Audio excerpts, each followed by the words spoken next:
Hello, Miriam. Thank you for your post. Your post offers a perspective on disaster preparedness by linking research, behavioral health frameworks, and the church's biblical mandate. You highlighted the disproportionate impact of disasters on vulnerable populations and described disaster ministry as an expression of justice rather than a charitable response. Your use of Aten and Bone to position disaster ministry as a restorative justice aligns well with both social ethics and trauma informed care, reinforcing that preparedness is not optional but a moral responsibility.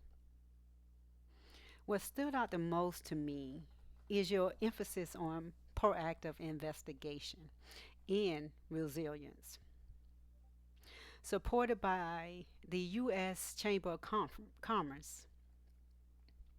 This perspective highlights an important point that faith based communities often overlook.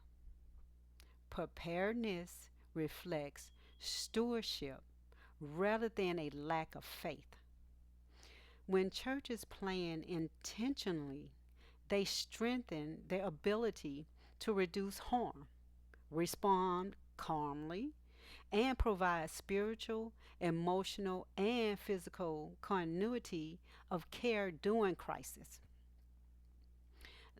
This directly supports what we are learning in this course about moving from reactive crisis response to intentional, sustainable disaster mental health practices.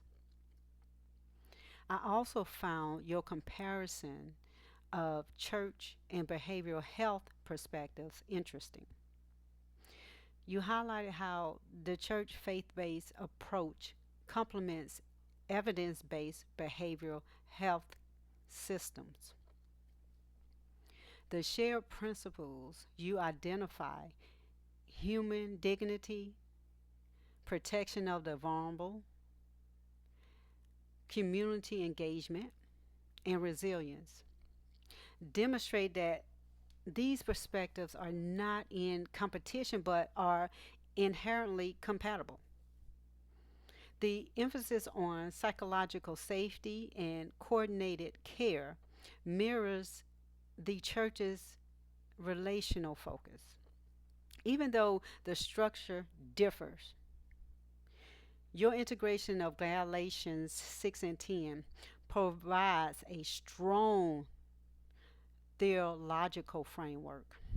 It reminds us that disaster preparedness is not just about emergency protocols, but about bearing burdens together, especially for those whose needs are often marginalized in disaster planning.